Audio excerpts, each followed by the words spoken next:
trying to move them far enough away so I can put my stuff down here. Thank you.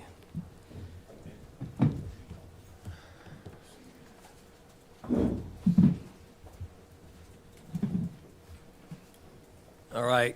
Good morning. We'll get started here. I'll start off by, first of all, I want to thank everyone in the room for the job that you guys do, for covering our team, the great stories about our players, our team, our organization that get out in the community in particular in terms of what they do, our players, and how they serve our community, I think is important and much appreciated on my end. Good season overall, obviously not the result, the ultimate goal that we were looking to accomplish. When you can have the success that we've had through 6 out of 7 years in the playoffs, I think is significant and hard to do, as well as 4 AFC East titles and now 5+ years of 10+ wins is impressive and did not come easy. So I applaud the organization, all involved, the team, the players, the coaching staff, and we look forward to continuing to reach and strive for that ultimate goal of winning a world championship. With that, I'll turn it over to you and your questions. Sean, you usually say that the game of the year tells you what you need to know about your football team. So what do you take away from the other day? Well, I thought there were opportunities the other day. There really were, and it's crazy to say this, but when you look at it, we had opportunities to win the game, probably even more so than they did, even though they ended up winning it. Opportunities down the stretch that one more throw, one more kick, one more stop defensively. That said, there were certainly things in the game that did not go our way and did not go well enough for us to win the game. So I don't think you start by tearing. This is not a situation where you strip it down to the studs, you start all over. I mean, we've done a lot of good things, and the players have done a lot of good things. I think you really start with understanding the success that we've had and how we've gotten it. And then you make tweaks along the way to try and get ourselves to become world champions. And that's why we came here. We came here to win, and win is what we've done, quite honestly. We have not reached that ultimate goal, however, in terms of why we came here. And we will work tirelessly to do that. Hey, Sean, you just said you won't tear it down and rebuild, but you got some drywall, obviously, right? Yeah. You've got a lot of guys that are free agents. Would you consider this a sizable off-season chore, especially with your salary cap situation? Where we're at with it, I feel like, we've been kind of in that position last year, this season, a little bit again, and then going into next season with the amount of free agents that we do have on our roster. So every year you've got to start over. Every year you have to evaluate your roster. We're in the process of just starting that this morning. Every year is a challenge, right, to figure out how to put it back together again to get yourself in position to win. That's why there's no guarantees when you start a season that it's going to be, well, you just pick up where you left off.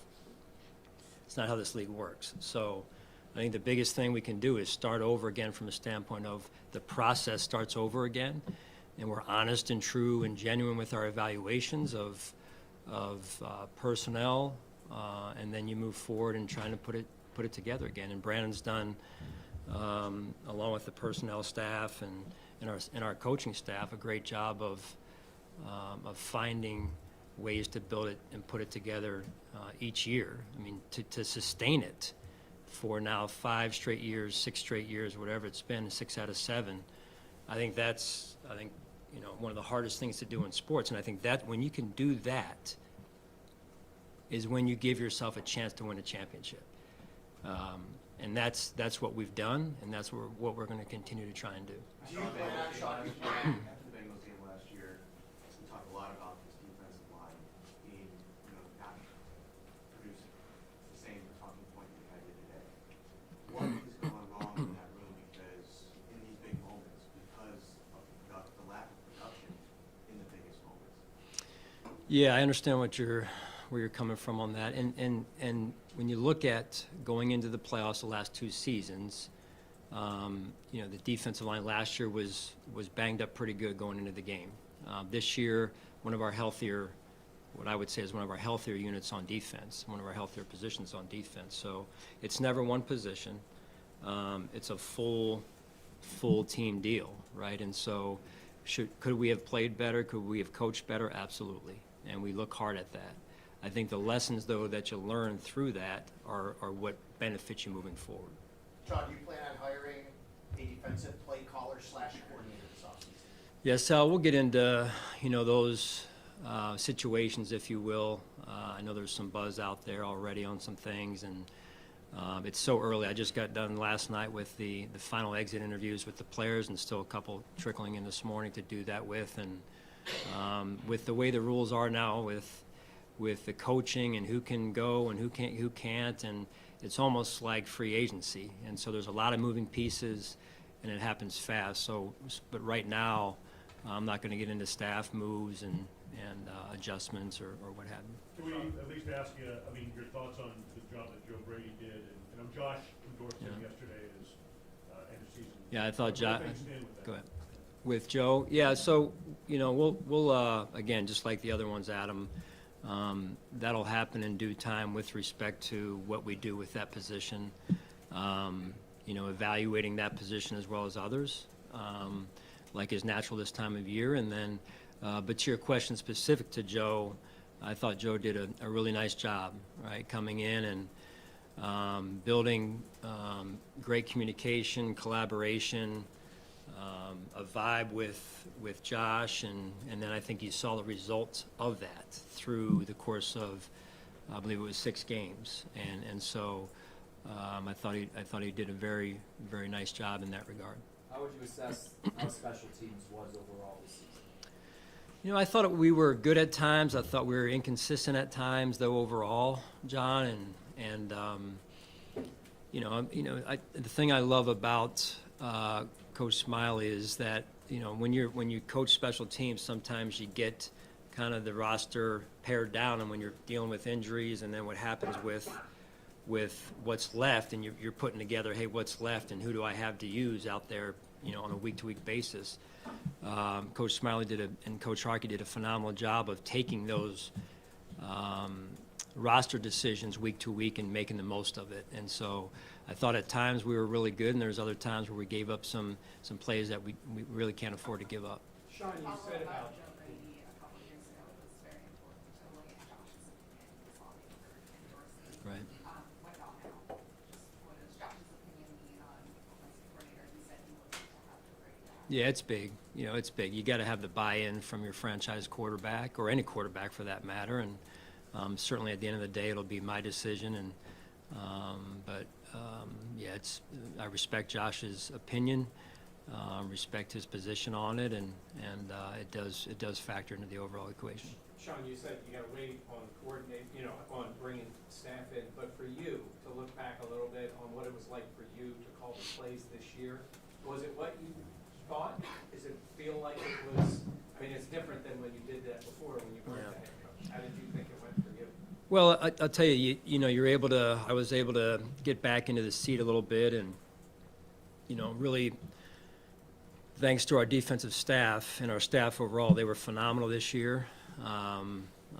Probably the best staff we've had, I believe, in terms of just professionalism and the execution of the job, and the results were the results, by in part because of what they did and how they coached and how they handled themselves, and I'm extremely grateful for that. As it relates to my position, you know, I felt like overall it was, you know, knocking some rust off early, maybe just getting back into the seat of doing it again, but felt very comfortable back in that position, and certainly more work on one's plate when you do that, when you take on a dual role like that, and that'll be evaluated as I go forward here and we go forward. Sean, can you pinpoint maybe why at the beginning of the season we saw Steph, you know, explode like 5 out of the first 6 games or something, going over 100 yards, and then as the season went along, that production really dropped. Can you pinpoint anything that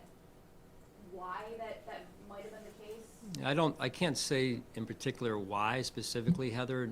If I could, I would, we would flip it back that way, right, to the way it started early in the year.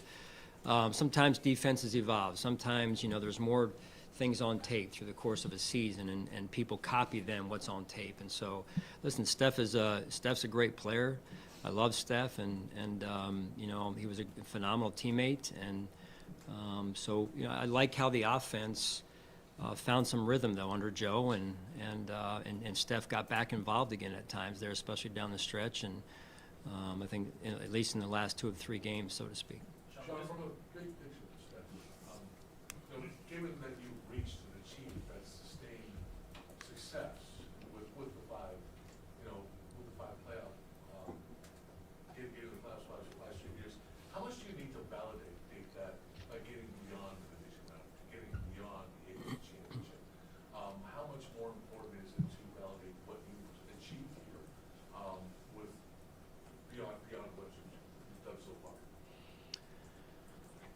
That's what I go to bed thinking about in terms of taking another step, really 2 steps, John. And like I've told you, you know me.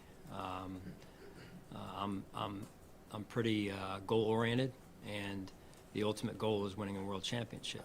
And doing that for Bills Mafia, doing that for Terry and Kim, doing that for people in Western New York, that winning mindset. And that's what this is all about. That's what you saw from our team when we sat at 6-6, and we were able to rally and get to where we got to this year, was that winner's mindset. And that's what I want everybody to have, and that's what I want for everyone to feel, what it does feel like to get to a Super Bowl again and win it.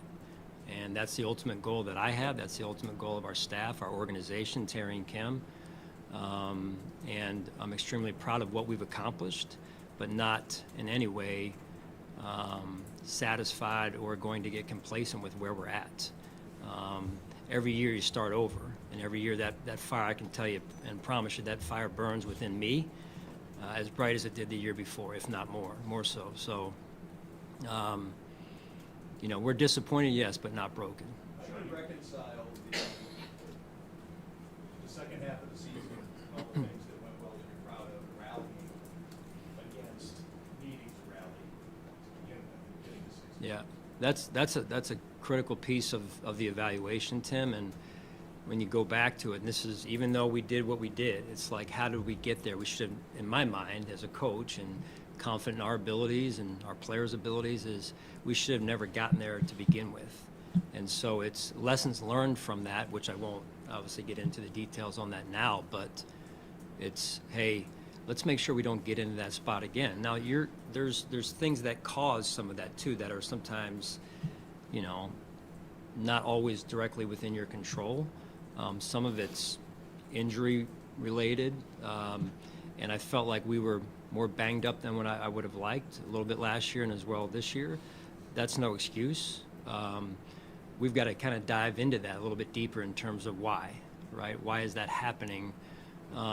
Just as one piece, but overall, it's a lot of valuable lessons that, as a staff, we can take from that earlier part of the season. I believe some of our players can take from that earlier part of the season as well. And some of that got corrected, which was good to see during the season, where what went wrong early in the year was executed better, I'll say, in the back half of the season. What are some broad stroke examples? I know you don't want to get details, but maybe what broad stroke examples can you give us as to? Well, I think number one is taking care of the football, right? You turn the ball over, it's hard to win games. I would say, closing out games. I think those 2 things combined were some of the, hey, we're a play away, and some of those six losses early in the year.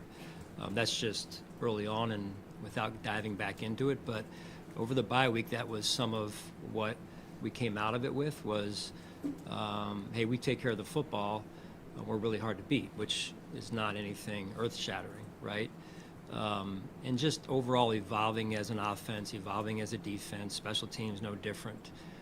But that's where we got to start game 1 next season, is with that understanding and that awareness. How do you balance that when you're eliminated in a game where you didn't turn the ball over at all, and you look at some of the bigger stats, like no explosive plays in your offense, you obviously dominated the possession. Yeah. But like, was that a stylistic choice to go into that game and try to control the clock and like limit the time in the defense? Was that Not directly. I mean, it was every week you go into a game with an overall plan, right? Of hey, this is how we feel like we need to play, how we feel like we need to manage a game. Never once though is it about hey, slow the clock down, let's just do this and try and win 10-9. It's this is how we play, but within this game, let's be mindful of these areas, and then we put together a plan that bakes all that together. And you don't want to put clamps on a situation where you're saying, hey, don't throw it down the field, don't throw it. It's play the game, right? Play the game and play free and go for it. And I think that's, again, a mindset that our team really embraced down the stretch of prepare your tail off, mentally go for it, and coach to win, play to win. That's what I want, that's what we want, and that's what happened through the course of the last 6 weeks. No different in the game. And that's, to me, a winner's mentality. And you have to have that most of the time, before you get the results you're looking for. And so I just think that's the right way to approach it. That's the type of mindset I feel like leads to winning and winning championships. And so I think that's very powerful and enables our players to be themselves and show us their true personalities. You mentioned a player or two here or there that you're hoping to answer, and the other night maybe goes differently. That's been true the last 2 times you've played this team in the postseason now against Kansas City. And you can't predict who you're going to see in the playoffs in the future, but with that quarterback, chances are the road to the Super Bowl goes through Kansas City. It's been true 6 years in a row now. What has to happen against that particular opponent in those close games that they go different, that the player too is made by you guys? Yeah, well, you're right, Jay, and we were, when you look back to the AFC Championship game, our first playoff meeting with Kansas City, it wasn't close, right? It really wasn't. They were different. We were at a different point. They were at a different point, and now it's not. It is close, and I think that shows you the strides we've made over the years. But to your point, we have to find ways to make those plays. We have to find ways to put them in position to make those plays. So it's not just one thing. But to me, it starts with that belief. And I'm not saying we didn't have that, but what I'm saying is you got to go for it, right? You got to have that mindset in order to get that result. You got to believe in yourself, believe in the team, and players have to be put in position, and the players certainly need to make those plays. So there's no magic to it, but I believe it starts with having that winner's mindset. Sean, Davis White.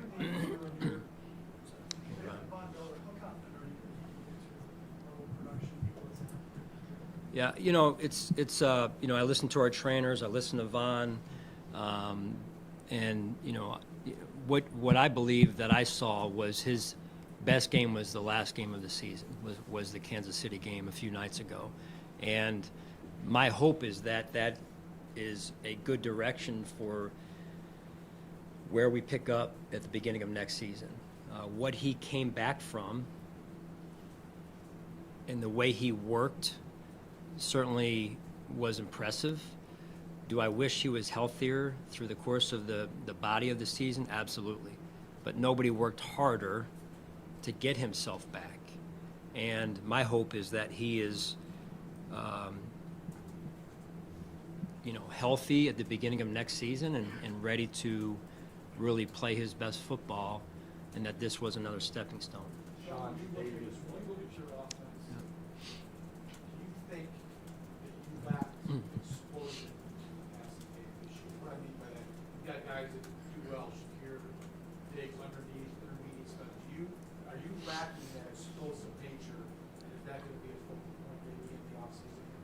Yeah, I mean, you want to be efficient, you want to be explosive. It's hard to be both, right? So it's hard to serve two masters. And that being said, however, you need to create explosive plays in order to. That's if you look at and you study the game. That's when you look at scoring points. Usually, a scoring drive has baked into it an explosive run or an explosive pass, and so. Or a big-time penalty, say, on the defense, right? So I understand that, we understand that, and that's a part of us moving forward as we look at our roster and we look at player acquisition, something that we need to take a hard look at. Sean, you have a lot of holes, especially on the defensive side of things. With Trey Wright from that, how would that go well with Richard Benford and Russell plan? Yeah, again, I think you just got to take it one day at a time now. No different in Von's situation with Trey's situation. You're talking about a player who is very, very talented. Trey's done a lot of great things here. He's our, my first draft pick at least, and but he's gone through two serious injuries right now, two very significant injuries, and so we just need to take it one day at a time and full confidence that he'll be fine. But at the same time, when he gets out there, I think we'll know more as to how he's going to look and how he's going to feel and what level of ability to contribute to our team he'll have. So just, again, out of respect for Trey, just right now, one day at a time. Sean, you talk about explosive. Go ahead, somebody else. No, that's okay. Mookie got it for me. He did? Thanks, Mookie.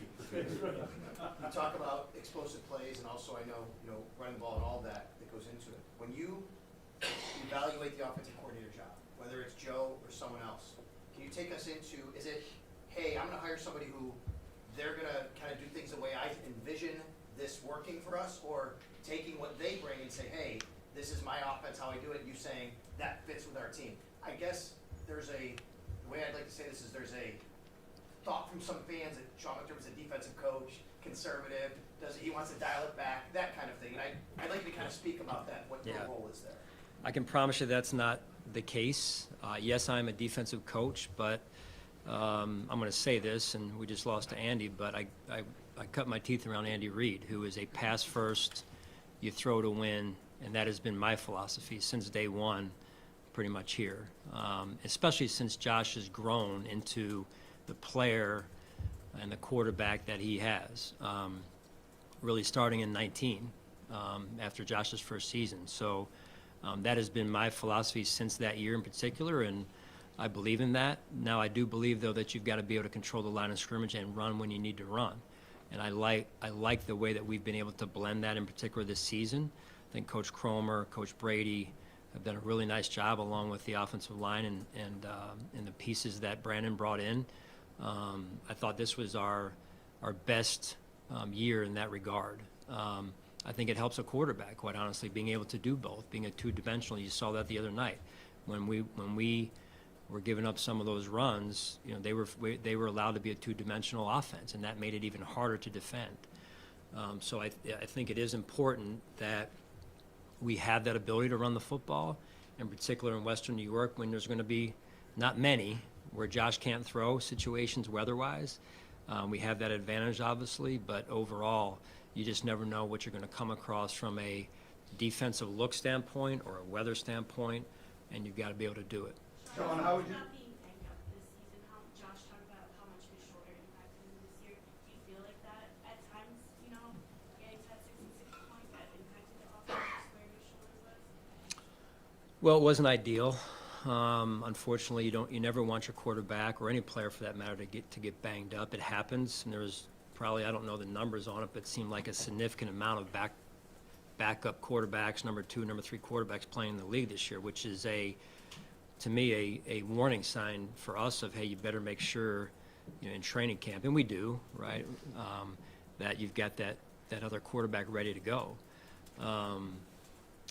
And so, just like any player, we had players out there the other night who were playing but were maybe inhibited a little bit in terms of their ability to execute because of the injuries they were dealing with. And it's all part of the game. It really is, and you never want that to be the case, but proud of how Josh, in this case, where the guys worked through it and you go forward.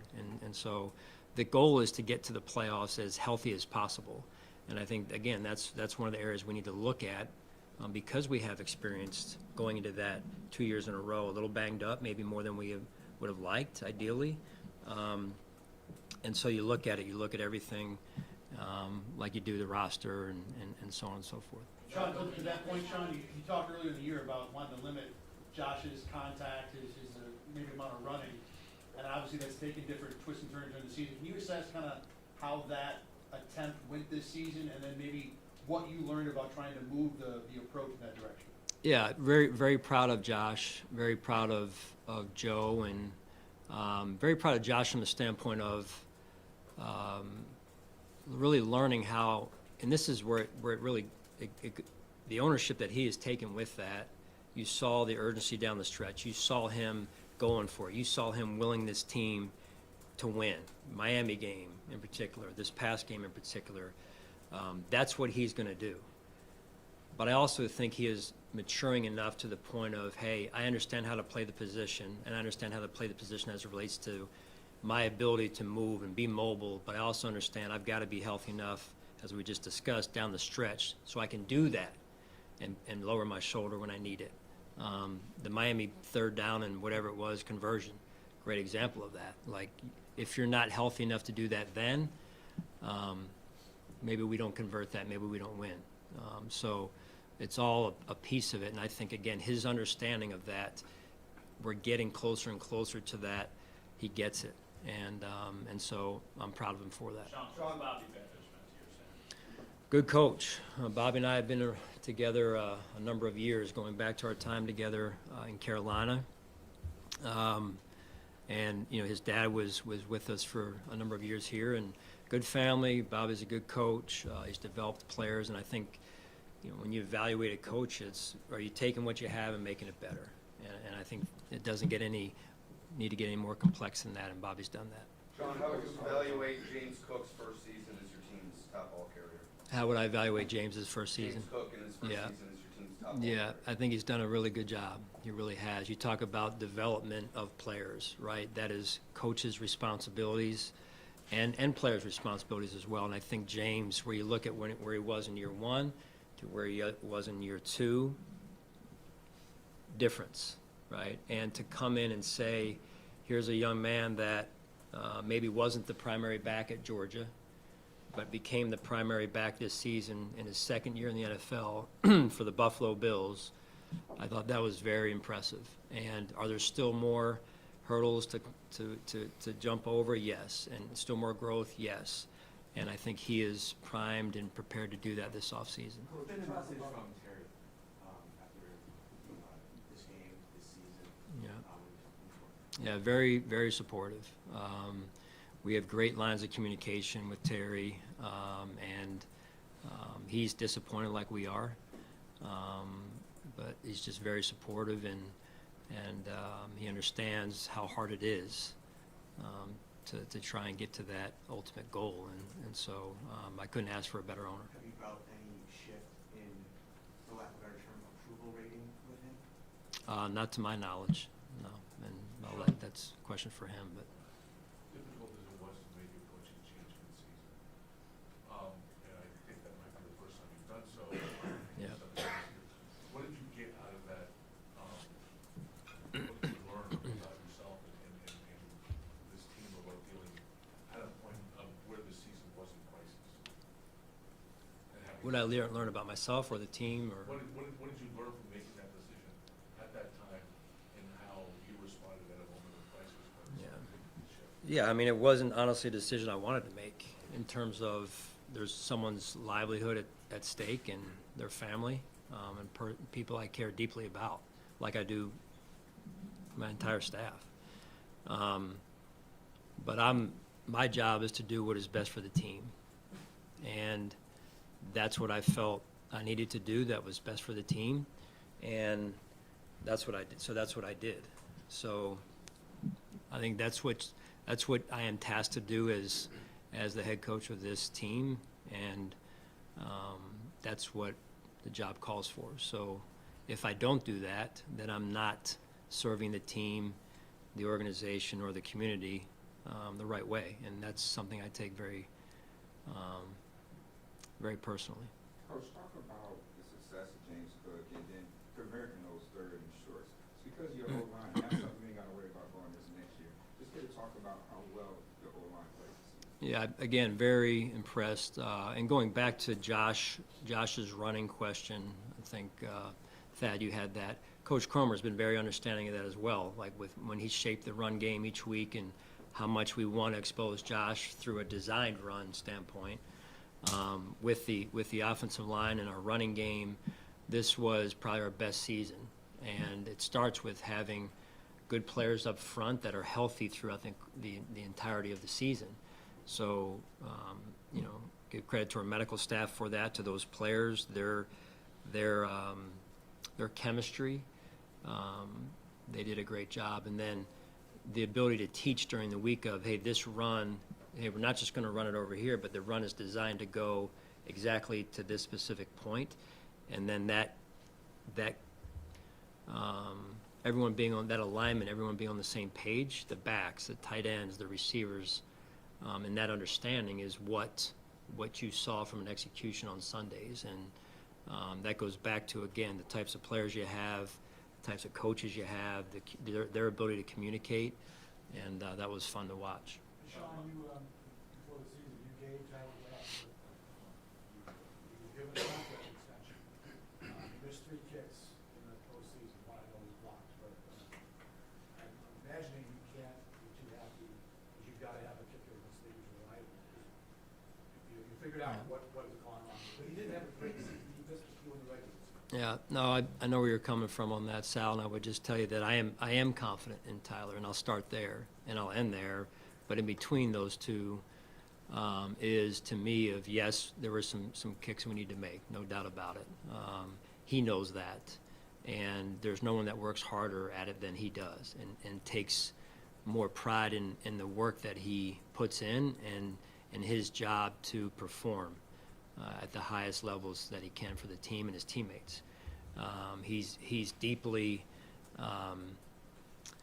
invested in his teammates and this team, and I'm very confident that he's going to do what's necessary this offseason to get himself just right. I know this is a It's question. been here for your entire tenure. Yeah. There's a lot of uncertainty with Mike, like he said yesterday, he needs to evaluate things. Regardless of what happens, what has he meant to you and to the organization? Oh, man, where do you want to begin? I mean, you come here and you have your first opportunity for a job, and you're trying to get the right people. When we got here, we didn't have much cap space.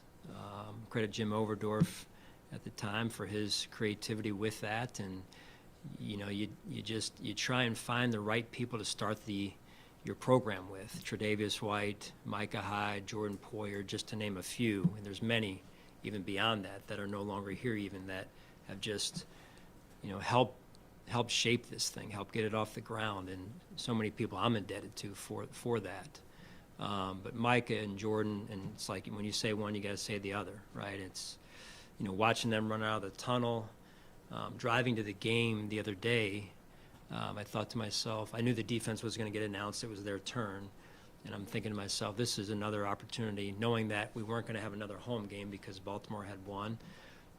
One last time for these two to run out of the tunnel again and hear their names called. And listen, as competitors, and it's a different life when you're performing and you're competing, and all your whole entire life you're up here from a standpoint of what an elite athlete you are, and you're competing at this level, and all of a sudden that goes away. In certain situations, as you said, Mike is evaluating, and it's just it's different. But I was extremely proud of watching those guys, those two, and their careers and how they handle themselves as professionals. I know there were some times where after games you guys were getting on them and whatnot, but I think by and large you guys know who they are as human beings, what their character is, and what they're all about, and the way that they handle themselves with class in our community really says a lot about who they are and how they've helped us grow as an organization. Sean, you brought in a lot of free agents this past offseason. Did you feel like that group made the impact that you expected them to, or your team needed them to make this season? If you want to give me some names, I don't. You got Leonard Floyd, Trey Field, Deontay Hardy, Yeah. players like that. Yeah, I mean, there's some that are going to work out, and there's just like draft. There's some that aren't going to work out. It's not a perfect science, an exact science in that regard. So, the names you mentioned, among others, and I thought the draft contributions we had, in particular Dalton and Saibo. We were just talking about our offense before I came down here, and to see those two young players have that level of contributions for our team. Saibo all season long, Dalton a little bit more back half, say. But just to watch Dalton, and again, I'm leaving some names out here, but to watch Dalton, again, like Josh, trying to will his way for our team to win. He's been banged up this season as well, and just here's a rookie making those special plays Sunday night there, and you're going, he gets it, and I'm excited about the future for him and Josh and their rapport and what they can produce and become on that field. John, what's your overview on the receiving group? You talked about a lot of passing game philosophy there. Yeah. So what about the group? And I know that Gabe being a free agent, but what's just your heading into the offseason snapshot of that group? Well, I think overall, there were some new faces in that room this year. There were some younger players. There were some veteran free agents, as Alex mentioned, and I thought the guys hung together. And some overall, you're looking at, hey, do we have enough production? And I think there are times that we did, and then there's other times we didn't.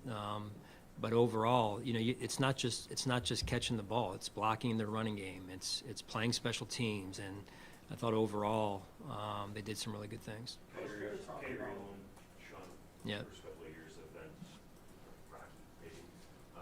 What's your hope that he can, in year 3, blossom into what you guys were hoping to get out of a first-round pick? Yeah, I mean, you saw him make the play the other night, and that's kind of been Jay, his career, his short career to this point, where he makes a special play here and there. So he has flashed. Now what we've got to get a better feel for is can he do that on a more consistent basis, right? Can he execute on a more consistent basis for us? And so this year a little banged up. Just overall, he needs to continue to up his game, quite honestly, and we'll see how he factors into what we're doing defensively. Coach, another player that has flashed in this last season, AJ Epinesa. Can you talk about his play and what is the possibility of bringing him back next year? Well, again, I'm not going to get into each person's specific situation. Listen, we want as many of these free agents back as we can. That said, there's only so much right in the bank. So I thought AJ, along with a lot of members of our defensive line this season, had one of their better years. And I think it goes back to development. I think it goes back to mindset. I think it goes back to some of the pressuring we were able to do, some of the blitzing where you get more one-on-ones when you do that. And so I think Coach Washington and Coach West have done a really nice job, and the commitment of that room as well. I saw a renewed commitment this year, and with that came more from a process and preparation standpoint into what they were doing, and that led to some of the results on Sundays. Sean, what is your message to Josh? Obviously playing in these big moments, he's a lightning rod for both praise as well as criticism. What do you say to him in that offense and the team faces in the offseason? Yeah, much like my job, right? This is heavy as the head that wears the crown, right? In terms of you're a leader, right? And so as much praise as we both get, is as much criticism as we get, and you have to be okay with that. And he is, and I am, and he's made a ton of special plays, and I love the way that he's continuing to grow through situations and experiences. When he came here as a young man out of University of Wyoming, it's to play and execute and win in the NFL. The way he's grown and at times put this team on his shoulders, I don't think anybody can do that like him. And you saw him the other night. He was special. in a lot of instances. Are there some plays he wants back? Of course. Are there some plays I want back? Absolutely. But again, it doesn't stop here. And that winner's mindset that he has, that I have, that we want our team to have, is what helps us get to that next level. How do you translate for the team in general? You mentioned so much the winner's mindset. How do you translate that to the field? Well, it starts in our inside the building, inside the walls, right? It's part of our messaging. It's part of, hey, you go out of practice, you make a mistake, and it's, hey, yeah, that mistake is not acceptable, but let's not make it again. And it's take a risk. We want you to take some risk. We want you to go for it. We want you to play free and be detailed and all those types of things, right? And tighten up the little things here and there from an execution standpoint. But that mindset is important, and that's you do it enough, you talk about it enough. You have leaders like Josh, in particular, that play that way and lead that way. It just becomes part of the overall culture, and then it leads to me more and more success on the field. Very good. Thank you, guys. Appreciate it.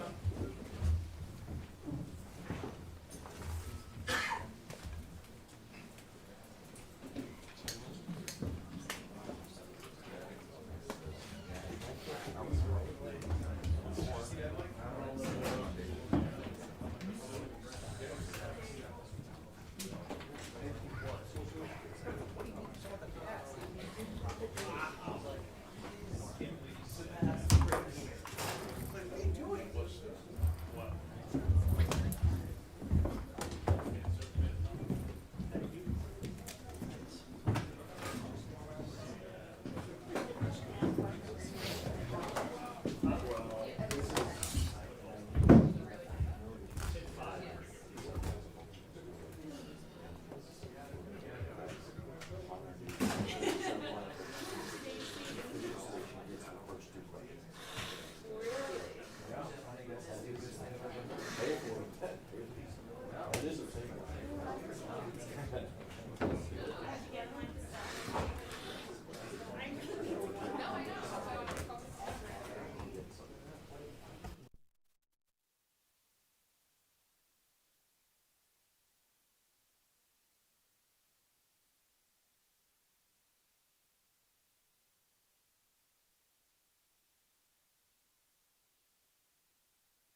Everybody ready? Mookie, you ready? You said you are? Okay. Everybody in the back ready? Real quick, just want to, a few thank yous before you guys hit me with the questions. I want to thank Terry and Kim again for giving us a chance just to compete for a championship. Obviously, we didn't, I wish we weren't here today. I wish this was weeks down the line, but they gave us everything we needed. And I want to thank our players. These guys laid it on the line, and we'll get into it. Obviously, there were points of the season where we were counted out, and these guys just wouldn't give in, even to the last snap of the game the other night. I want to thank our coaches. I don't think anybody realizes the time and energy it takes to get this job done from a coaching standpoint. It's very competitive. Yes, you have to have good players, but you better have good coaching and put them in the right situations. And while not every call is going to be perfect, I thought our guys, really worked hard to give ourselves the best opportunity. Our support staff, football staff, the medical team, the trainers, our football ops, equipment guys, the various conditions of the weather down the stretch, and even just the different feel of the field this week versus the previous week. And then lastly, I want to thank all the people that helped us pull these 2 games off at home. You guys were all here. You know the conditions we were in. Our fans for trudging through, all the snow just to get to their seat, the Pittsburgh game. And then this past week, all the volunteers, all of our ground staff, Aaron Ramel and his crew, Andy Major, Josh D. I mean, it took a lot of people, a lot more than you would normally have to do to pull this game off, and to make it, as positive for our players and our team and give us the best chance. So I know that was long, but I'd just be remiss if I didn't thank all those people. So. Brandon, what would you say to people who are wondering if the window is closed on this team based off of how it ended and the salary cap stuff in this space? Yeah, I mean, I don't get into that windows closed mindset. Your team is always changing and evolving each class with draft classes, free agents, whether they're one-year deals or multi-year deals. Some guys age out, some guys play themselves to where you can't afford them. So you're constantly changing the roster. But this is a quarterback league, and I believe in the guy we got in center, under center. And again, you look at, I know, Joe Burrow, and since he got hurt this year, probably hurt their chances. But, look at who's playing in the conference championship, Lamar, versus Mahomes. And Josh has played in that game. Obviously, we've come up short. We wish we were still playing, but it starts there. We got other players that have to help. He can't do it by himself. But I don't subscribe to the window is closing or is closed. But every team is a new team, and sometimes a team clicks at different parts of the year. I think we had to figure out who we were, what we did best, and luckily we did it in time to secure another division and give ourselves 2 home games. Brandon, Can you pinpoint? Does it feel like there's a sense of maybe a little frustration that there's 3 years in a row now here to the divisional round that there's almost this plateau that you kind of can't get past? And if so, what's got to flip to get past that plateau? Yeah, I mean, Jay, it's a great question. There's no perfect solution here. You have to keep working. You have to learn every year, and you're constantly making decisions off of what you learn. Learn about yourself, learn about certain players, learn about situations in games, experiences. But, the Chiefs, 5, 6 years in a row have been in the AFC Championship. They're not going anywhere either. I just mentioned Cincinnati. Baltimore's the #1 seed. The AFC, and I could name some other teams. I mean, in our own division, Miami, it took us to the last week to beat them on the road to get the division back. They're not going anywhere. The Jets, New England will be back. There's a lot of teams in the AFC, so not everybody can make it. And we're going to keep fighting, but I can't sit up here and guarantee you, oh, yes, we have this magic answer, and now we're going to the AFC Championship next year, or we're going to the Super Bowl. but I can tell you, we know what it takes. We do. We have to execute. And when you lose games the way we, I don't even think what did we lose?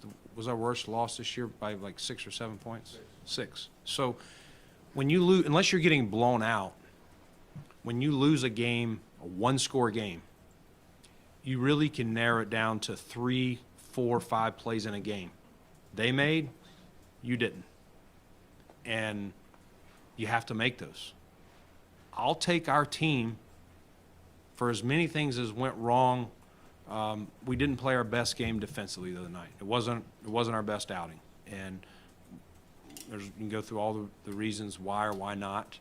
First, you have to give Kansas City credit. That's a proven team that when it's gut check time, they've proven that they can make a lot of plays, and they're going to be hard to deal with Mahomes, Andy Reid, Kelsey, that whole crew. So you got to give them credit. Were there some plays we like back? Yes. But we had the ball at the 2-minute warning in field goal range to tie with a chance to take the lead. We were right there. So while we're extremely disappointed, nobody's more disappointed than me. I'm also not going to just throw the whole season out and say, let's tear this thing up and start over. And we will be in that situation again. And you hope with experience and time on task and more opportunities that those 3 to 5 plays that I was talking about will make them and will advance to that next level. So just to follow on that, I don't think anyone is suggesting starting over, but 22 unrestricted free agents, on paper salary cap situation that looks pretty bad. There's going to be a forced start over in some ways just because of those things. So regarding the cap, is the situation as bad as it looks? Yeah, it's not, we don't have, the same money we had going into 2019, in 2020. But we'll work around it. We're not planning to take a year off and just not be competitive. Will we be younger in some areas? Yes. Will we have to rely on draft picks? Maybe we don't have, maybe we're not able to keep 5 D tackles that we feel can play this year, or maybe there's some positions. We've always tried to create as much depth as we could for what we saw. We had to play with some depth down the stretch. Sometimes when you're trying to work your cap and when you're paying a quarterback up here, and we've definitely been aggressive on some pieces the last couple of years, that's not going to be an option, Jay, to your question. But I'm not laying my head down tonight going, we don't have a shot at it next year. Hey, Brandon, you mentioned the free agents, you got 22. Part of the reason is you signed a lot of those guys to just the one-year deals. Yeah. Is that just the way you're going to have to make a living right now because of your salary cap situation? You just got to do these lesser one-year deals to get by? Yeah, that's one of the strategies and that we'll have to do. We do have, I think when we get a comp pick, I think we're going to be at 10 draft picks. We're going to need, a good port. We need to hit this draft, and we need to hit every draft because we've talked about it all along. If you don't draft well, when you get in this cap situation that Jay was asking me about, then it really shows. And I think we had young players playing this year, whether it was their first year in the team or their, an AJ Epinesa was his 4th year. Like, we still got to get those guys, and we may have to count on, maybe we didn't have to count on an AJ as much. We were a little deeper. We had more cap space. A guy like that may have to be more accountable and play sooner and be counted on. And so there will be some situations like that. The one-year deals, yes, we'll have to do some of that. We'll have to be selective. I think we will sell the fact that this is, a team that's gotten to where we've got, not all the way where we want, but it's a competitive team. And when it's close, I feel like people, Josh Allen and what we've done here will be an attractive option. If they're not, people are going to chase the money, but if you're not getting up here, I think there will be some options, and that's how we got some of the one-year deals done a year ago. We talked about the defensive line. We talked about the defensive line.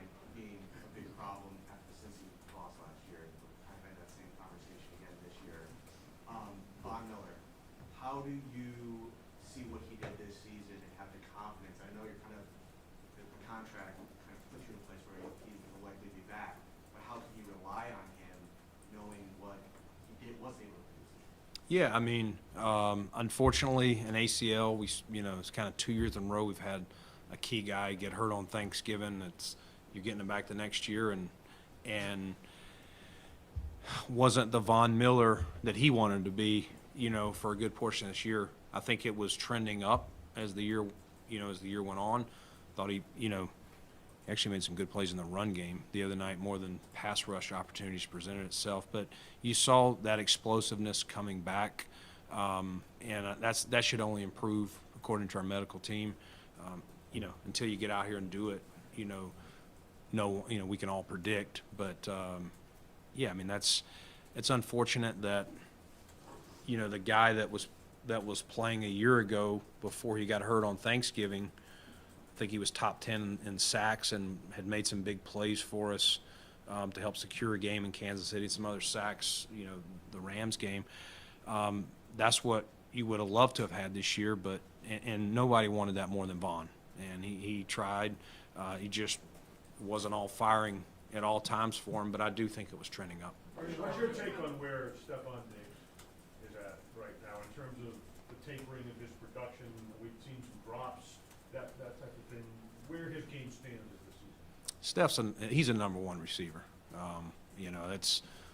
I firmly believe that. I'm not wavering off of that. I think teams, listen, we have to continue to put weapons out there to keep teams from bracketing him or, locking him down in different ways to take him away. They know you're going to want him. So Steph can still play. I'm sure he would love to have that, that deep ball again. He'd be the first to tell you. He's super competitive. He's going to work his tail off this offseason, and I know there's various reasons or questions on this or his production, all that, but I still see Steph as a number one receiver. You talked about, look at the criticism that was leveled at Sean, whether that was fair or not. How do you, now that you have a full body of work for the season, how do you rate the job that you did? And keeping in mind that you were 6-7 in one-score games. When you say criticism as the head coach, as on the defense, what were you referring to, John? Coming from the fan base, there was a numerous number of people back in mid-season when I think we were 5-5 that were calling for Sean to be fired. Okay. And there was obviously something that Sean wanted to address with us over the comments that he made, which he regretted. But how do you rate the job that he did now that you have a full picture of it? While also knowing, without that criticism, fair or not, while also knowing that you are 6-7 in one-score games. Yeah, I mean, again, those come down to a play here or there. There wasn't anything in those games where you're going, man, he really botched this or he botched that. You have to look at the whole picture of those things. I think Sean did a really good job. And I think if he hadn't have done a good job or he had lost this team, I think when that stuff came out that you were talking about, I think I spoke to you guys and I said, we'll find out the character of this team and really, how much they believe in their head coach. And, we won every game until we lost on Sunday here. And when you add on the added responsibility of the defensive coordinator, I mean, he already put a lot of hours into this thing. He, someone tell him to get out of here. Like, he's got to get a break for himself. I thought he did a really nice job. There was questions on that. Like, he's been this head coach, can he wear both hats? And I thought he did a really nice job. I thought, with some of the injuries we had down the stretch, I thought he found the right pieces to generate pressure or cover up some holes on the back end, where we were playing with some more depth players versus starters. Like anything, I'm sure there's plays or calls in a game or a decision here or there. You're never going to bat 1,000 on those. But, we're not sitting in here in this building going, man, I don't think Sean McDermott can do the job. Brandon, you talked about the wide receiver position around Diggs, and putting guys around him. Sean talked about explosive plays, you've talked about speed. Do you need more of that on that position? Do you need more of that on this team? We'd take it. We're always looking for it. You know, we signed a futures guy in KJ Hamler who's had some injury bug, issues, but was an explosive player at Penn State and early in Denver before some injury things caught up with him. And, that's why we added a Hardy and guys like that. You're always looking to add speed because you're widening the field. You're pulling guys out there. They got to defend it. I mean, obviously you look down in Miami, how much space they play with because you got Hill and Waddle and even their backs with a lot of speed. So you would love to have a track team of speed, but you still got to make sure they're football players, Mike, too. You know what I mean? You can't just it's not just track and field. But yes, we're always looking for speed on both sides of the field, not just at receiver. Brandon, as early as you are in the process of the draft, is this a top 100 or top 4 rounds where you can find immediate starters on defense?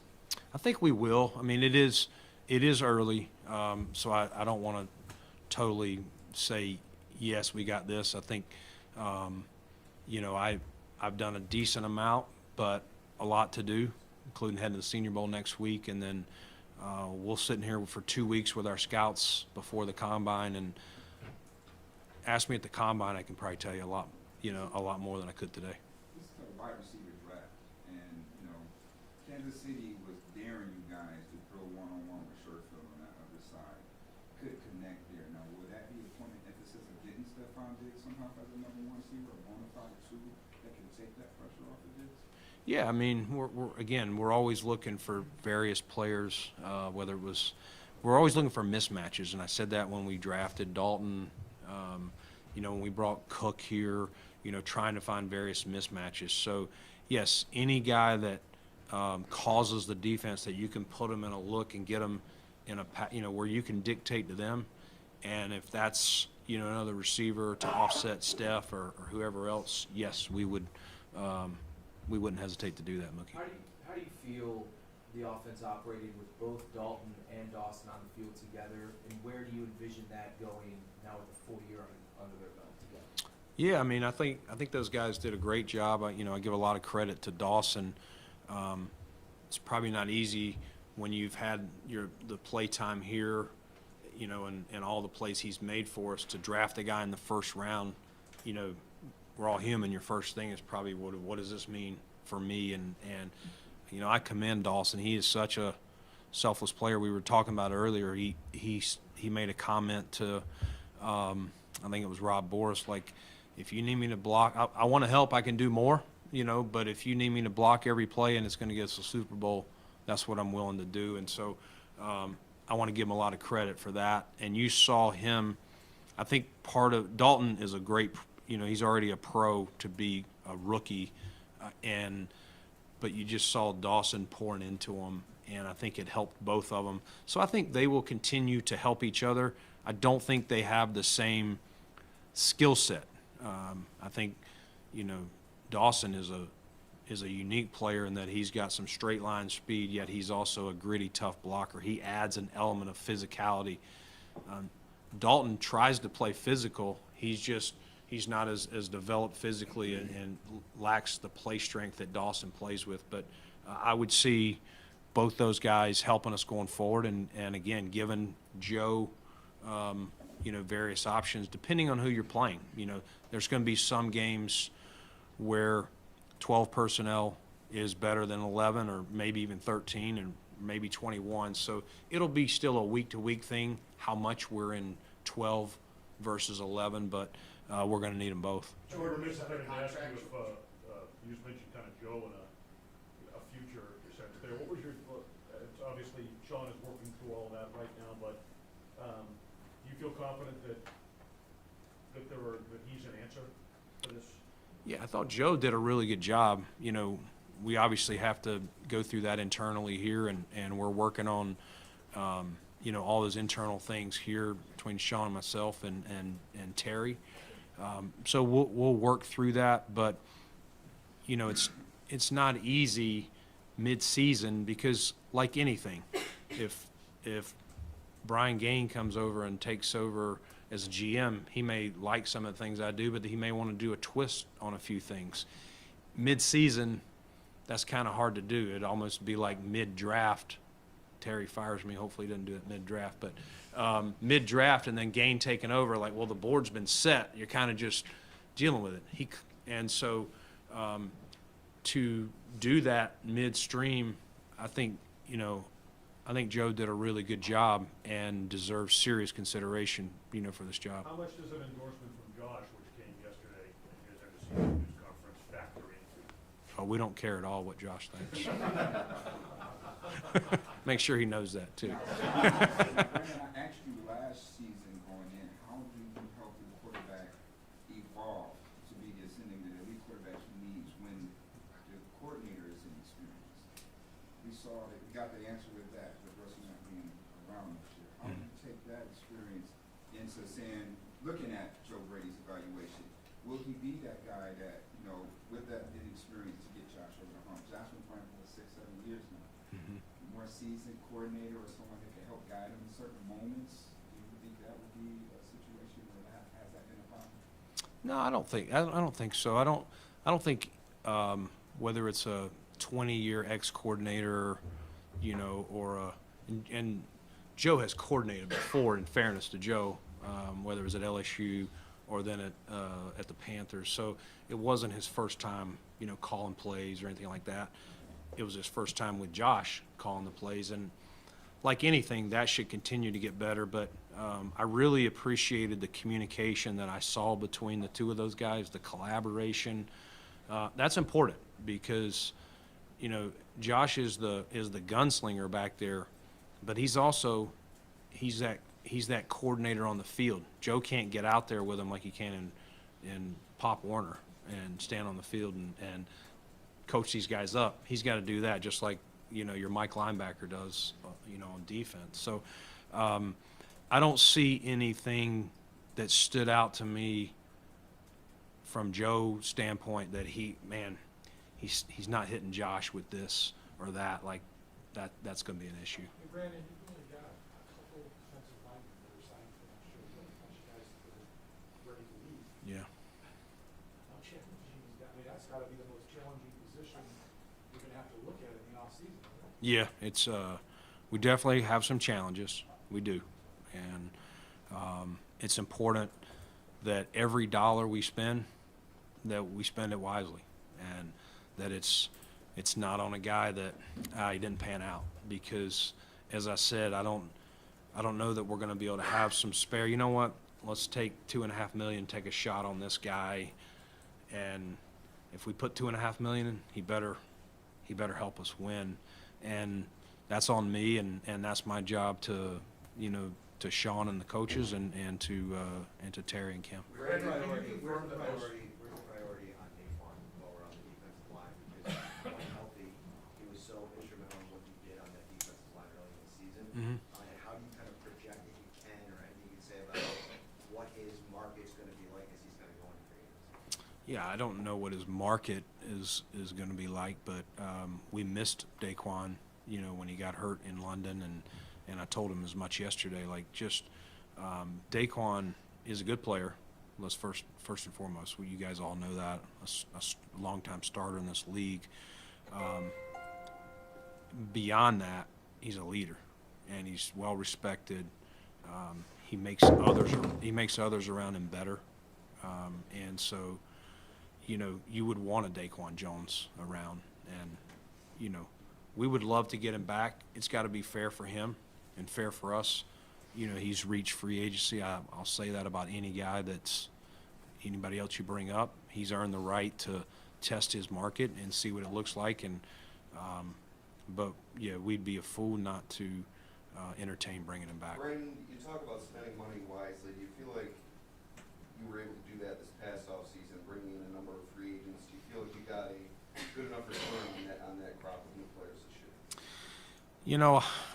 That's like evaluating myself, so I don't, I'll let you guys decide that. I mean, I appreciate what the guys did, the guys we brought in. I thought, you know, those guys all balled in and for the most part was pleased with them, you know, to go through everyone and where they ranked and how they did. I don't know if that's fair, but, you know, we'll need where we have to fill holes that we can't do in the draft. We'll need to hit those, whether it's, you know, to Sal's question earlier, a one-year deal or, you know, whatever the situation is. Fair to say, I think, are the projections fair that you're about 43.5 over? Well, what's the cap? Right. Fair, okay, fair enough. Not knowing what the cap might be. Yeah. But when you look at, as much as you've already restructured contracts and you hate doing that, you think we're kicking the tail down the road. Mm-hmm. How much money do you still have to do that this year, knowing what lies ahead? Yeah, we'll still have to do that. I mean, I just think we're in that ever since the COVID year where the cap went backwards by 16 million. I don't know that that'll ever be recovered. You know, the cap was at 224 or whatever it was this year. It should have been at 240 at least, maybe 250. Instead of going backwards 16, it should have gone up 6-7%. You guys can figure the math out, but that started this whole trend around the league, and especially with us, it jostled our planning. And I don't see us getting out of that anytime soon, you know, when you're paying a quarterback where you're paying them, and we've already had to do that just to be competitive these last few years. So I don't love it, you're right, but we want to be competitive, and so we'll do what we have to do. Brandon, you mentioned getting younger at some positions. Jordan's got 1 year left of his deal. Micah, his deal's up. He told us yesterday he's going to take some time with the family. How do you see those two guys in that position evolving? Yeah, I mean, first off, we just finished the last game of the year, and so we're going through all those evaluations. But, you know, I would just say I don't know that I've ever seen two safeties play 7 seasons together. You know, and I know Micah's year got cut short last year a little bit, but I'm, you know, amazed at all they did, and for us, not only on the field, but the culture here and just every day. You're not going to find two better pros than that, and for two guys to be back there, what they did was amazing. You know, Micah is a free agent, so we'll see where his head is at, and Jordan has 1 year left. You know, we haven't gotten down the road as far as what we're going to do, and from that standpoint, I would just say, you know, if Micah retired or we couldn't afford to sign him if he played or something like that, you would definitely, you know, miss that. There's not somebody just going to walk in the door and be Micah Hyde or, you know, or Jordan Poyer or whoever. Brandon, how would you assess Gabe Davis this season? There seemed to be some frustration on his part, but I know, you know, the numbers weren't always there, hot and cold, but, you know, he's team captain. I know you guys respect his work ethic. Yeah. Where do you think things are with him? Yeah, I mean, I'll start with, I think I said this after his second year, but like Gabe is just a relentless worker, almost too much. You have to tell him to get away from it, and he deserves everything he's gotten, all the success he's had. He believes in himself, and he sees himself as a guy that can do more and wants the opportunities. Like, they have to drag him off the field sometimes, and that's what you want. You don't want guys that you're like, dude, get out there and help us. He wants the ball. He wants opportunities. Like anything, I think there's probably games he felt he could have done more. Some of the games where the stats were, whether it was targets or catches, whatever. But he still made big plays for us. He helped us. You know, I do think, you know, we would have loved to. We were hopeful that we'd get him back should we have won that game this week, and I think he would have helped. So Gabe's a good player in this league, whether you want to call him a number 2 or number whatever you want to call him. He's a good player, and you know, he's earned the right, just like I said on Daquan, to see where his market's at, and you know, we'd be a fool not to want him back. It has to work for him, and it has to work for us. Just to clarify when you said, sorry, just quickly to clarify,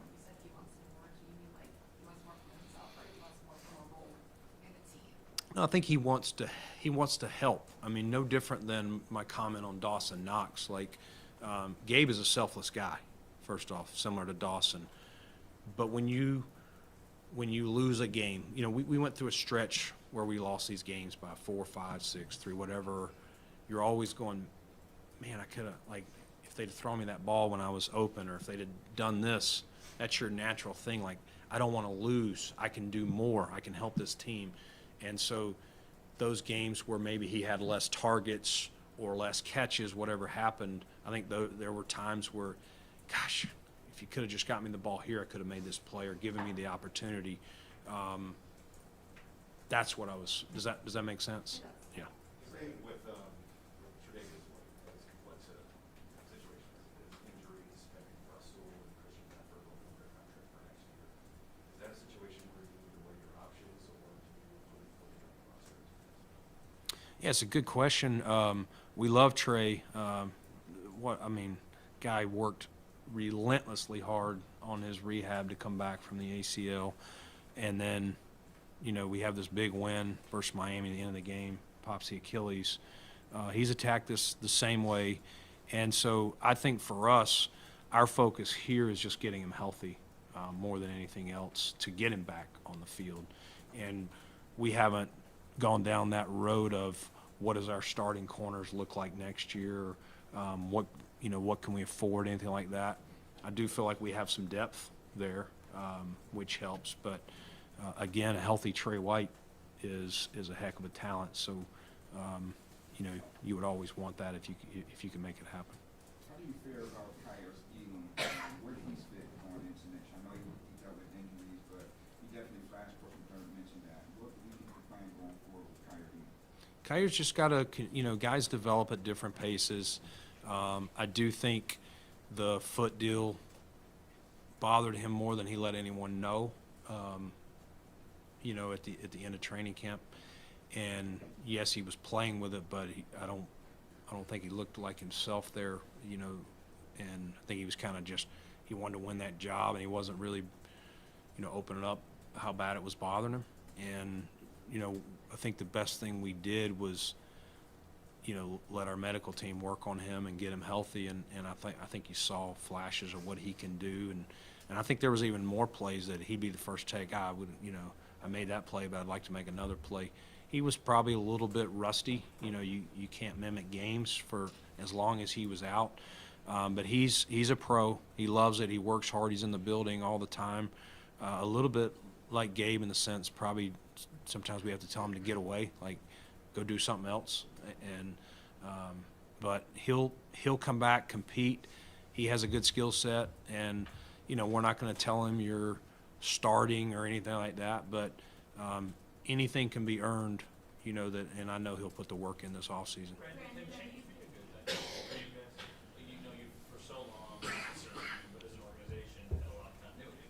Continuity has gotten you to a point, but could change maybe get you over that point? I think you'd be a fool to say it couldn't. I think you always have to evolve. Your team has to evolve. How you do things has to evolve. I have to evolve as a general manager. Sean's got to evolve as a head coach.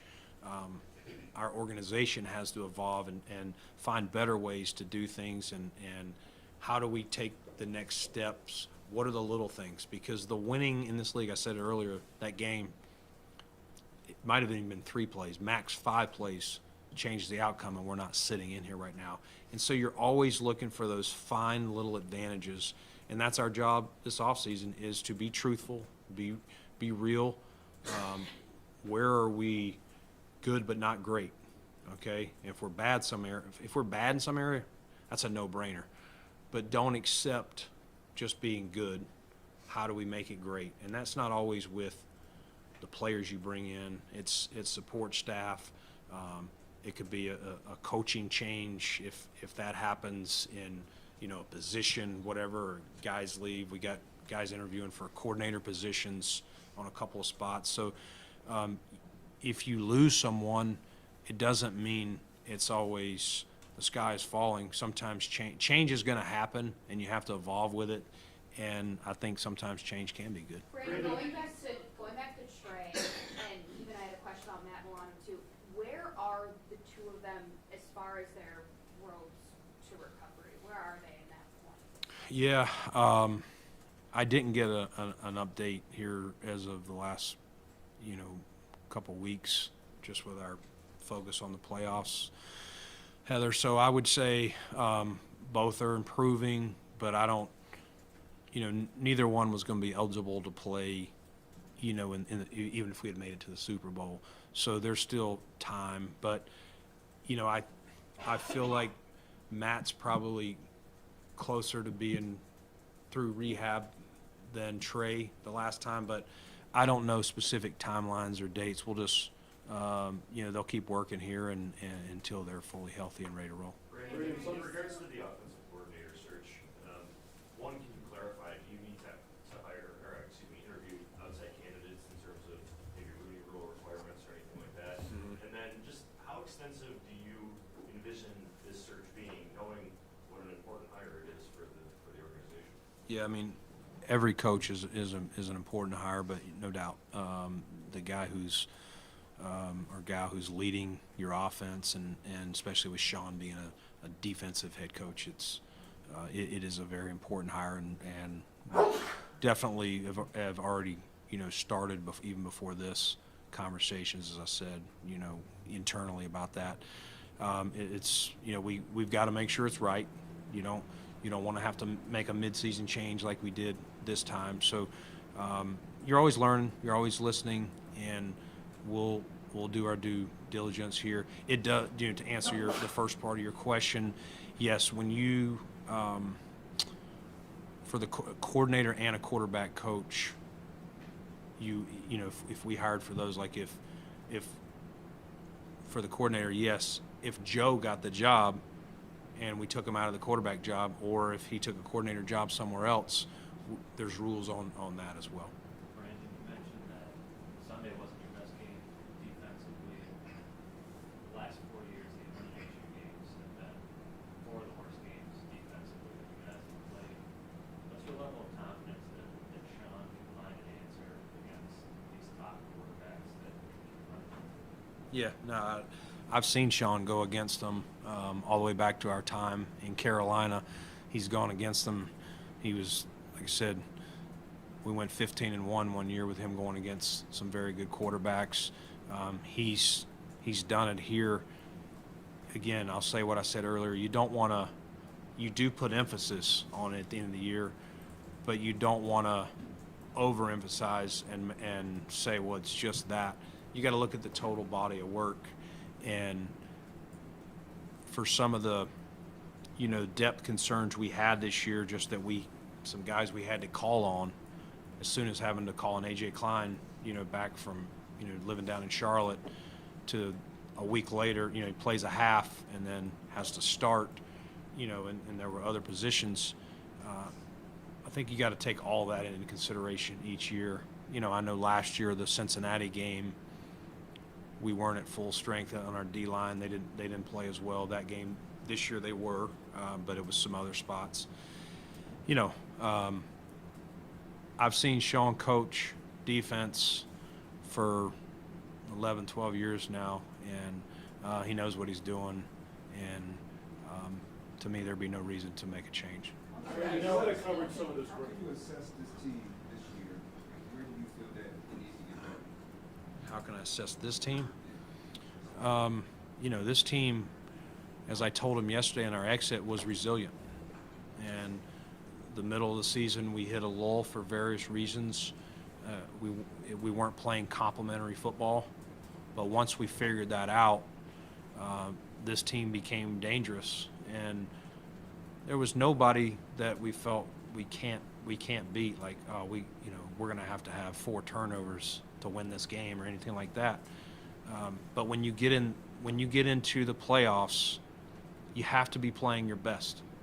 And if you are not at your best for one game, this is not a NBA or Major League Baseball where it's a series. It's do or die.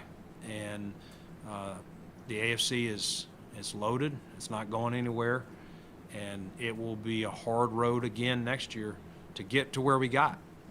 And I don't want to lose sight of that and take it for granted.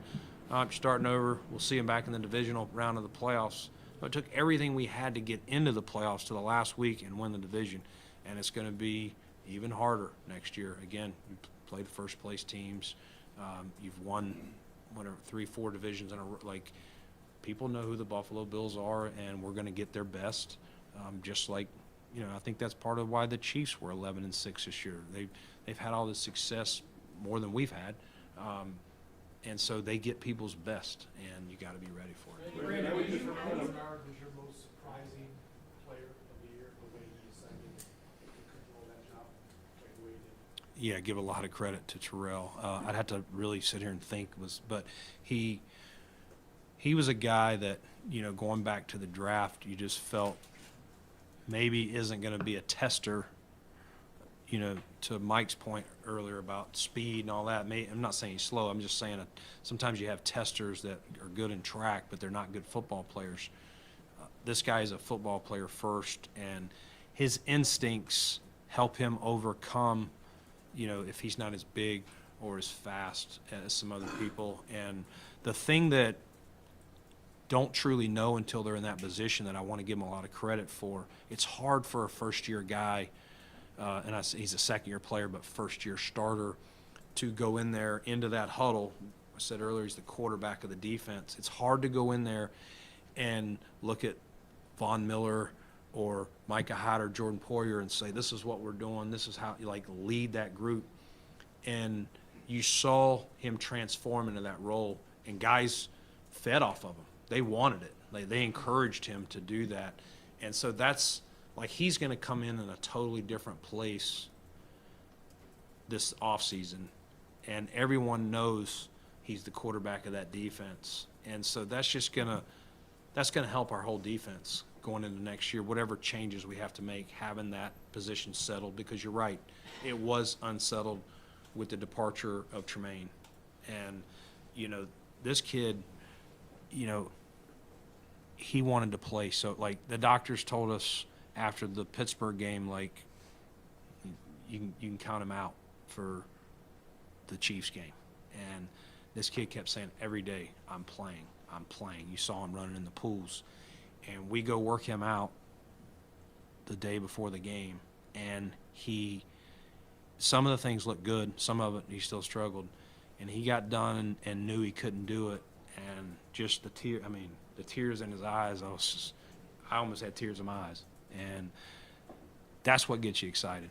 And you got guys like him on your team, you're going to go a long way. And I had high respect for him, but this is a business, and sometimes guys make business decisions, and you understand and respect it.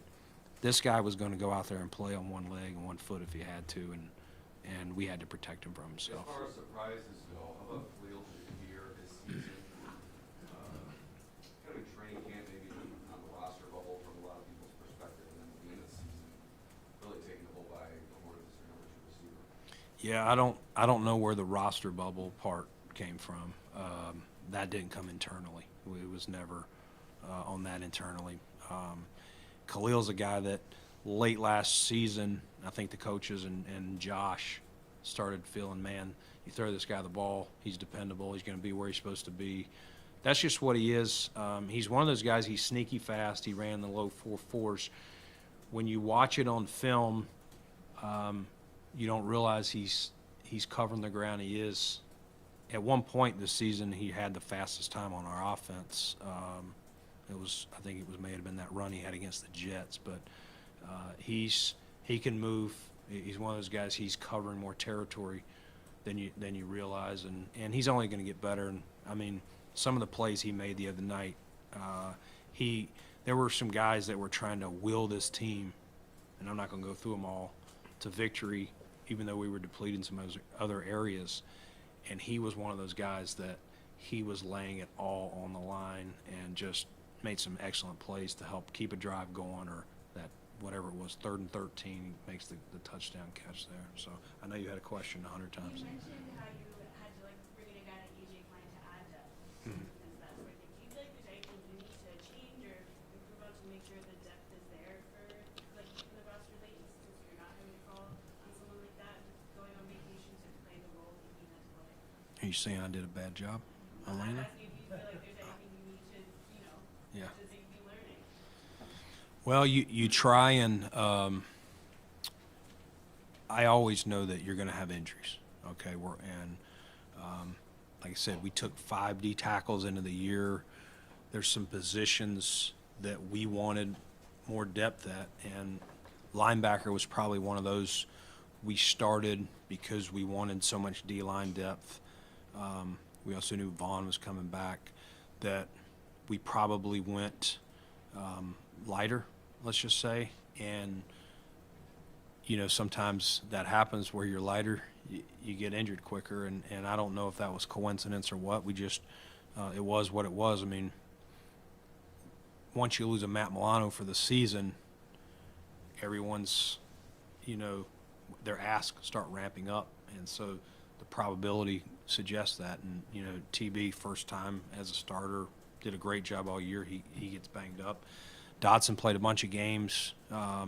Spector had some soft tissue stuff. But, we're always going to try to have the depth as deep as we can. Again, we got to be able to fit it within, the cap constraints, whether it's draft picks or signings. Brandon, can you take us through your conversations with Sean as far as what will happen with the defensive coordinator play caller position? He said, obviously, we're not getting staff stuff yet, but from your perspective, kind of how does that take place? Is it, hey, whatever Sean feels is best? Is it your input? Kind of how does that all work? Yeah, I mean, just like when we made the decision last year after Leslie decided to take a year off, we talked about it internally, heard Sean out, like these are my options, this is how I see it.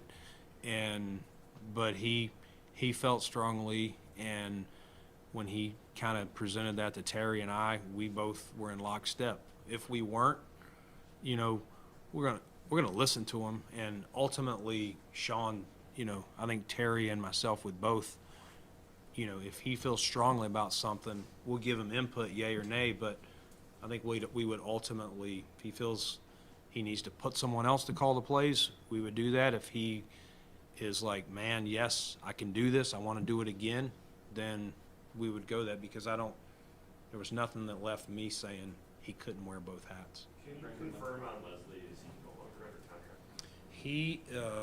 It expires basically coming up, so he's not under contract going into the next season.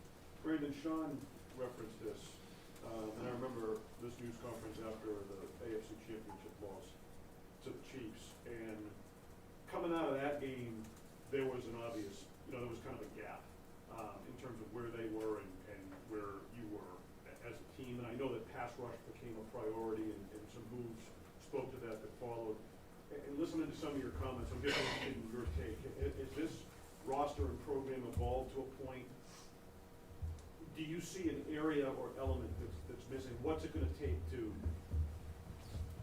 get over the top against whether it's the Chiefs or the other AFC? Can you pinpoint an area, or have you evolved to a point where it's close enough that it's a kind of a play here or there? Yeah, I would probably lean more to what you said there at the end, that we got to be as strong as we can be in multiple areas. You got to have a quarterback. You got to protect him. I thought our O-line, I thought this was the best group we had since we've been here, as a group.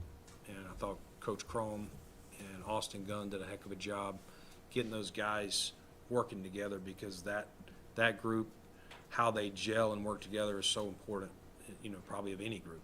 And and then you want to be stout on defensive side. You don't want people running on you. The other night, we did allow them to run and to pass, and that's tough when that's happening. They're dictating to you. I would say for most all the games that didn't happen. We gave up some chunk runs or here or there, but we weren't getting just like, man, they're getting 5, 7, 6 a carry and all that stuff. So nothing's going to change from a standpoint of we still have to be good up front. I just firmly believe nothing has convinced me different, and then we'll fill in around that to help us give us the best team we can. But at the end, you kind of answered the way I would have answered at the end. You have to, your best players have to make the plays in the biggest moments of those games. Your best players have to play well when you're playing for a chance to go to the AFC Championship or a chance to get in the playoffs, all that. And we had a lot of players that played well, but it's a play here, a play there is the difference in losing by 3 points or us still playing this week. And bringing with the linebacker breaking down the way that it did playoffs there, what held you guys back from not giving Dorian more confidence? Yeah, I mean, I think let's go back to, and this is how I would answer it. This might not be how Sean would answer it, but a year ago we played at the Jets and Matt Milano was hurt and Terrell Bernard played the will spot for him, and he played a little bit like a rookie. And I talked to Terrell this offseason in OTAs or sometime in May or June, and I was like, how do you feel now? And he was like, I feel unbelievably different than I did back even in the season, much less when he got here the prior year. Just an NFL defense, the volume of it, all the intricacies of what we try and do. And Dorian is a fast, explosive player. You want to make sure if he's thinking or is still learning nuances of the defense, and you got to remember, maybe we did him a disservice, maybe we didn't, but we did give him a lot of reps at middle linebacker this offseason when he got here, just trying to give everybody opportunities to see what our best fits were there. And then we finally decided at some point in August, you know what, let's just leave him here. Let's cut half of that out. And so I think when he comes back next year, he's just using Terrell as a test case there. He's going to be a lot more knowledgeable, a lot more comfortable. The game is going to slow down for him. And so he is a fast, explosive player. I think Sean and Bobby Babbage decided that the best thing was to give him certain assignments in games, certain packages, and that way he can play to his strengths. And because if you're not diagnosing it as quick because you're still figuring it out, I mean, the defense he played in at Tulane versus the defense here is this thick to this thick. Right, and just a few minutes ago, just for clarification, your question, Matt, you said there was no reason to make a change with what you've seen from Sean.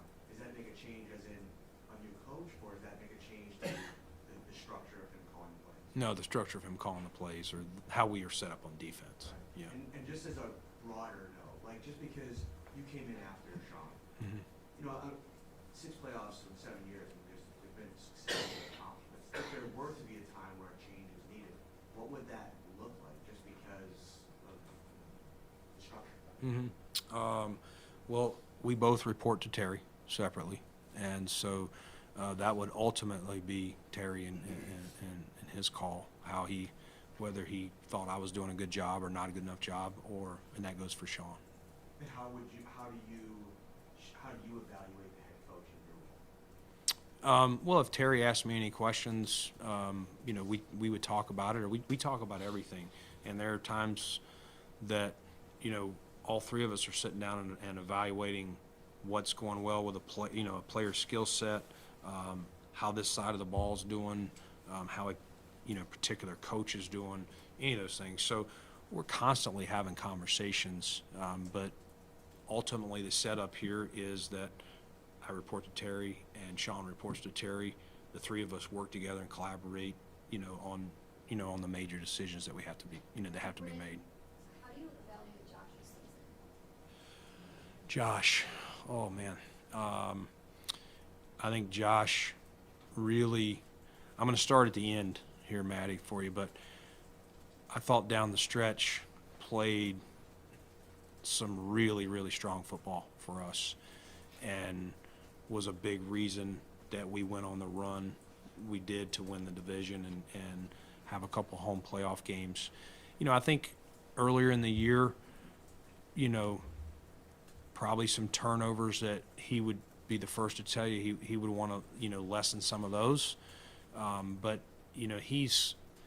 his work habits just continue to, he wants it. He's learned the game. He's super competitive. He's looking for that that inch to help us beat the Chiefs, beat the Bengals, beat the whoever, we got to, beat the Dolphins to secure the division. Overall, I thought very good. I thought he made some big plays with his legs, especially down the stretch. And, we, as long as he's smart about that, we don't want to take that away from him. It kind of gets him going. I would, if you were going to say anything negative, I would just say early in the season, probably some turnovers that he knows that we'd like to get corrected. But overall, he played his heart out the other night, and he was trying to will this team himself. I mentioned a couple others, but he was refusing to lose, and I think he, even after the game, talking to him, I don't think he had rationalized that we lost the game, and he was just like, "This, we were right there. Tell me we didn't lose this game." Brandon, can you give us an update on both Damian Harris and Naeem Hines? Damian, we'll start with him. He just felt after the neck deal he had, concussion, that it was best to shut him down, and so he's close to being ready to return. I think he'll be healthy for free agency, this offseason, whether he signed back here or signed somewhere else. Naeem is still, he had that surgery early August, so he's still working on his rehab, and I don't have like a timeline to say he's going to be cleared, but I would see him being cleared by training camp. I'm not a doctor, and I haven't gotten that clarity, but just knowing when he did it, I don't know what his participation would be like in OTAs yet. But you would see him as part of the team going forward? Yes. Okay. I'm sure Sunday didn't go the way Ed all wanted it to go, but after he signed his new contract, he said he was going to outplay it. I'm sure that's something that you like to hear. What did you take from this past season from Ed? Yeah, I would say Ed has just continued to mature, and I truly thought a year ago he had the best training camp of any player at St. John Fisher and back here, and that ankle at the Rams, I think it set him back. And I know when I talked to him, but even before we signed him, but last offseason when I talked to him, he said even the season was over, he was still having to do stuff with his ankle. He likes to be outside, carrying hay bales and everything else thing he's doing, but it was still bothering him, he said, until late February when he finally stopped feeling it when he did anything physical. So, yes, he played through it, but I do think it bothered him. I thought this year he came back with a purpose. He's a competitive dude anyway, much less the naysayers. And, I hope you guys doubt him again. I'd like for you to say he's overpaid or whatever. If you could write some of those articles again, that he doesn't need that, but I needled him about it for sure. Are you still in a place where you're comfortable with Von Miller's legal situation? Where do you view that with thoughts? We don't have any more information. It's kind of everything that we got at the time is status quo. Yes, I'm led to believe, by the people that would know that this will, there'll be some type of finality this spring to wherever it is. I don't have like a recent update or anything like that, but nothing has changed from that standpoint to make us think any different of what we believe occurred. Brandon, are you confident that rest alone will be sufficient for Josh's shoulder this offseason? Yes. What will be the top priority for you going into this offseason? Top priorities would be build this roster with as many good players as we can, and that's my number one job. Is we have to use every asset, everything we can. Obviously, I'm going to have to be creative with the cap, and I don't think I need to say it, but I don't think you're going to see any splashes. Even if I found something that was exciting me, I don't think it would fit within our cap parameters. And so I think everyone needs to understand that we're going to be shopping some of those same stores we were shopping last year. And we're not going to be on Main Street of New York City or whatever those where all those high-end shopping centers are. It's not feasible to where we're at. But we're going to use every resource we can, and we'll find a way to make another competitive roster in hopes that next year this week I'm not here, that we're still preparing, for an AFC championship and beyond.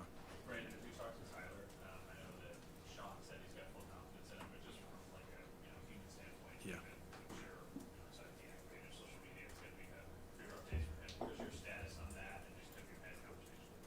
Yeah, I gave him a hug after the game, and just told him, listen, I know he wants that kick back more than anybody, and he's done a lot of good things. He's won games, he's tied games, he's made big kicks for us, and one kick doesn't change how I view him, how we view him, his teammates view him. I think you saw many guys walk up to him, either on the field or in the locker room. I don't think there's a player or staff member that I've heard that doubts Tyler Bass. He did come up and he saw me yesterday. We had a nice closed-door conversation. And if he could change anything, it would be that we're still playing so he could go back out there and redeem himself. And, I hate that that's the kick he's got to, live with for, he can't, there's no games until next September. He is a relentless worker. It means a lot to him, and, I would hope that, fans or whoever, if someone's giving him a hard time, that would take his career and take how hard he works and how much his teammates in this organization believes in him. And he's going to be a big part of what we're doing going forward. There's no wavering of support in this building, or definitely from Sean or myself. Is there any moves, I know we talk about the players wanting the plays back, now is there any moves that you feel that you would want to have back this season? Me? I don't, listen, there's always things you say, maybe you could have done this, maybe you could have done that, but I would be singling out a player or players if I said I shouldn't have drafted this guy or I shouldn't have signed this guy. You're always learning, and I'm going to try to be better next offseason than I was this offseason, and that's probably the best I can explain it. Thank you. Lane, I finally got to you, sorry.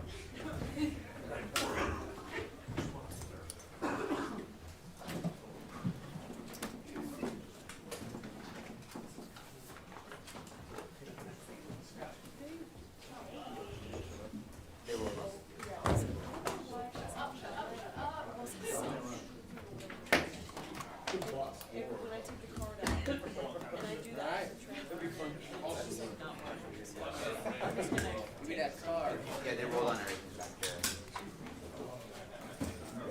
And it was, beans and so on, it went over two separate. You often on one card. That's right. Just one card. I wish. This is like a movie like card. Yeah, there was, sir. Okay, that was a clutch move by me to deflect attention from your computer. Yeah, well done. It was like when you moved the chair to like hide a fart, but you moved the chair too early to draw attention to you. Is that you dropping? His computer goes off. I look down, and as I look over, my phone falls. So then everyone looks at me, and he's pointing at me. Damn right I was. For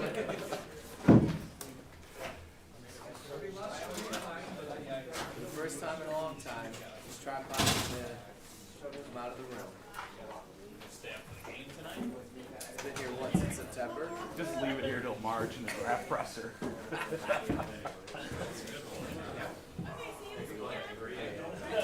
your interviews off your shoulder, man. That's what Bob Gosling told me. Shoot with your phone.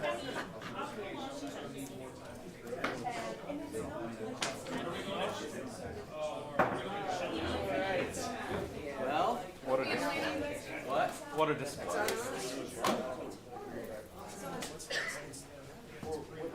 What do you think you're gonna tell me?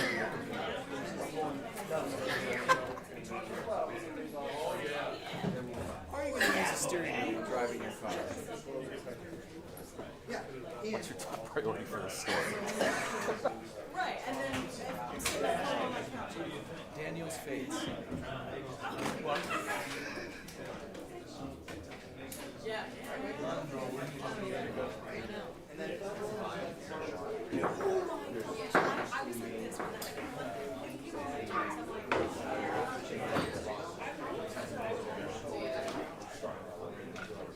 this when yeah. Well, that's what I thought. I think that's probably the best way to do it,